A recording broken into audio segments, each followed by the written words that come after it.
মানে বসুমতীত চোৱা লাগে তাৰমানে এই কথাটো বুজাইছে।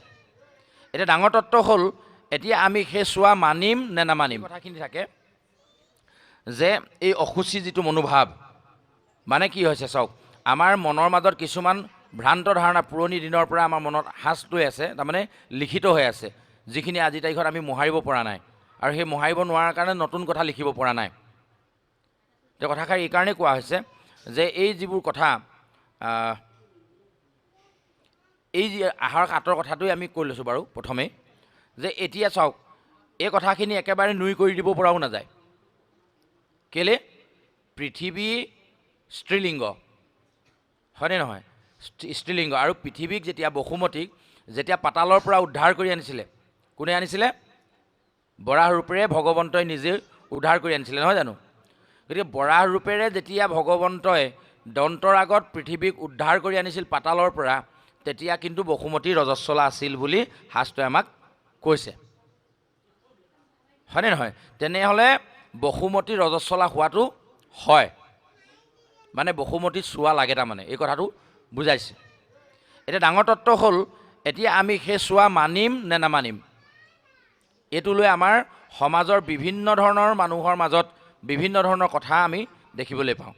সেইকাৰণে এই কথাবোৰ বিতৰ্কলৈ নিনি পোনপটীয়াকৈ আমি এটা সিদ্ধান্তলৈ গুচি আহিব লাগে যে যদিহে আমি কেৱল মাত্ৰ বিষ্ণুক উপাসনা কৰোঁ, তেতিয়াহ'লে পৃথিৱীৰ কোনো চোৱাই আমাক একো কৰিব নোৱাৰে। ভগৱন্তৰ গাত চোৱা লাগিব পাৰে জানো? হয়নে? ভগৱন্তৰ যদি কিবা কাৰণত ভগৱন্তৰ চোৱা লাগিল, ধৰি ল'লোঁ অম্বুবাচী আহিল, আহাৰৰ 7 লাগিলে, আমি 7 দিন 3 দিন নামক গৃহলৈ নাহোঁ, 3 দিনৰ কাৰণে এই যিটো চোৱাটোৱে ভগৱন্তক নামক গৃহৰ পৰা আঁতৰাই পঠিয়াই দিলে তাৰমানে, এনেকুৱা হ'ল। এতিয়া 3 দিনৰ বা 7 দিনৰ পাছত আকৌ কিহে আহি ভগৱন্তক ইয়ালৈ মাতি আনিব, বা চোৱাটো কিহেৰে খেদিব? আমাক কি কৈছে চাওক, কলি নামৰ এটা মলিন যুগ, মল যুগ কোৱা নাই জানো? কলি যুগ অতি মলিন বুলি কৈছে, অতিকে মলিন, হয়নে নহয়? লেতেৰা যুগ, কলি নামৰ এটা মলিন যুগ আহিছে বুলি ভাবি এই 28 সহস্ৰ ঋষিয়ে কি কৰোঁ কি নকৰোঁকৈ সহস্ৰ বছৰমান যজ্ঞ কৰিছিল। যজ্ঞ কৰি বিভিন্ন ধৰণৰ পৰামৰ্শ দিয়াৰ পাছত শেষ সিদ্ধান্তত উপনীত হ'ল যে কেৱল হৰিনামৰ বাহিৰে কলিৰ মল আঁতৰাব পৰা শক্তি কাৰোৱে নাই। সেইটো ভাগৱতত আমাক সিদ্ধান্ত দিলে। তেতিয়াহ'লে কলি নিচিনা এটা যুগৰ চোৱা বা মল যদি হৰিনামে খেদিব পাৰে, তেতিয়াহ'লে জেঠ মাহ মলমাহে এটা মাহে ভগৱন্তক কেনেকৈ খেদি পঠিয়ায়? এতিয়া আমি প্ৰায় দেখিছোঁ জেঠ মাহ বোলে এই বছৰৰ জেঠ মাহটো হেনো মলমাহ, আৰু সেই মলমাহ হোৱাৰ কাৰণে হেনো ভগৱন্তৰ নাম ল'ব নাপায় বুলি বহু জেগাত আমি কোৱা শুনিছোঁ। এতিয়া আমি কথাটো কি বুজি পালোঁ শাস্ত্ৰৰ পৰা? শাস্ত্ৰই কৈছিলে কি যে কলি নিচিনা এটা এটা মলিন যুগ অহাৰ কাৰণে সমস্ত পণ্ডিত একত্ৰাপিত হৈ এটা সিদ্ধান্তত উপনীত হ'ল, আৰু শাস্ত্ৰই আমাক সিদ্ধান্ত কৰি দিলে যে মহাভাগৱত চৰ্চনৰ যোগেদি ভগৱন্তৰ গুণনাম কীৰ্তন হৰি কীৰ্তনৰ জৰিয়তে হৰিনামৰ যোগেদি আমি কলিৰ মল খেদিব পাৰিম। এটা যুগৰ মল যিটো নামে খেদিব পাৰে, সেই নামক আকৌ মল নামৰ এটা মাহে হেনো আঁতৰাই পঠিয়াব পাৰে। এইটো কেনেকৈ সম্ভৱ? এই কথাবোৰ আমি নুবুজাকৈ মলমাহ বুলি বহুতে ভাবি আছোঁ। কিন্তু আমি যিসকলে মলমাহ বুলি ভগৱন্তৰ গুণনাম কীৰ্তন বা মাংগলিক কাৰ্য অনুষ্ঠিত কৰিবলৈ টান পাইছোঁ, তেওঁলোকক যদি আমি সোধোঁ বা আমি যদি নিজে পৰ্যালোচনা কৰিব বিচাৰোঁ মলমাহ মানেনো কি, কিয়নো জেঠ মাহটো মলমাহ বুলি ক'লে, আমি কিজানি ক'বই নোৱাৰিম। তথাপি আমি পূৰ্বৰ পৰম্পৰাগত নীতি ধৰি এই মাহবোৰ আমি এনেধৰণে মানি চলিছোঁ। কিন্তু শাস্ত্ৰই কৈছে যে মলমাহত ভগৱন্তৰ নাম বেছিকৈহে ল'ব লাগে। কিয়? যদি সঁচাকৈ মাহটো মলিন হয়, তেতিয়াহ'লে এই মলখিনি গুচাবৰ কাৰণে কেৱল মাত্ৰ হৰিনামৰ বাহিৰে একোৱেই তাৰ মল খেদিব নোৱাৰে। হৃদয়ৰ মলিনতা আঁতৰাবৰ কাৰণে এই যে আগতে লিখি থৈ দিয়া যিখিনি কথা, সেইখিনি মুচিবৰ কাৰণে মোহাৰিবৰ কাৰণে যেনেধৰণে হৰিনাম লাগিব। ঠিক তেনেধৰণে এই জেঠ মাহৰ মল খেদিবৰ কাৰণেও আমাক কিন্তু হৰিনামহে লাগিব।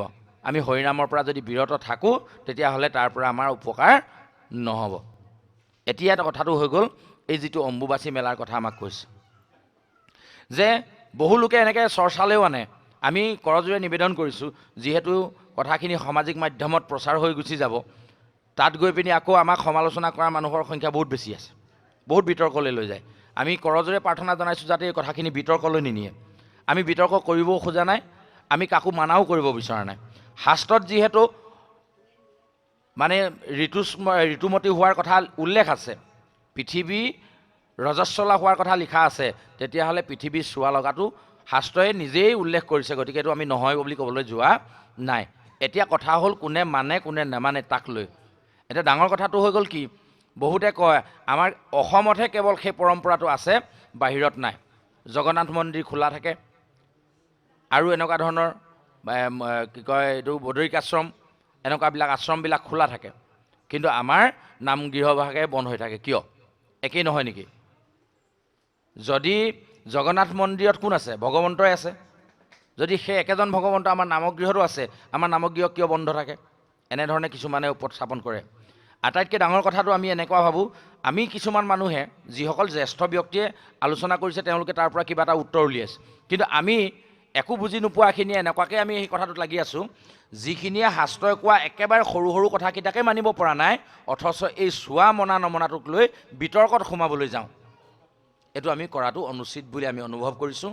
যে আমাক শাস্ত্ৰই যিবোৰ উপদেশ দিছে যে আমি কিখিনি কৰিব লাগে, যেনে পুৱা ব্ৰহ্মপুৱাতে উঠি ভগৱন্তক স্মৰণ কৰা, খুব সোনকালে উঠি স্নান কৰা, যিটো দুগ্ধ স্নান, অমৃত স্নান বুলি শাস্ত্ৰই উল্লেখ কৰিছে, এই সাধাৰণ নিয়মটোকে আমি পালন নকৰোঁ।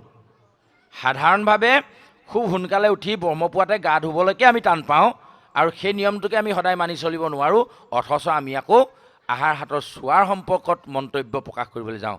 এইটো আমাৰ উচিত হৈছে জানো?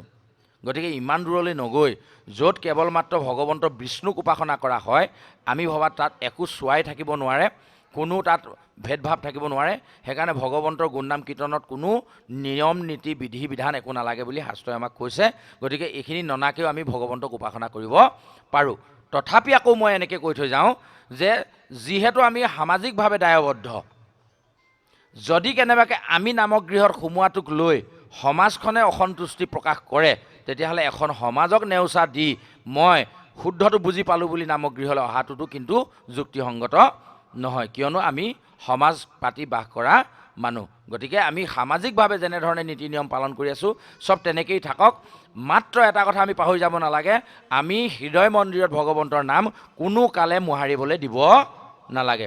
ইয়াত লাগিলে 7 দিন বিৰতি হৈছে হৈ থাকক, কিন্তু হৃদয় মন্দিৰত এদিনো যাতে এখন্তেকো যাতে বিৰতি দিবলগীয়া নহয়।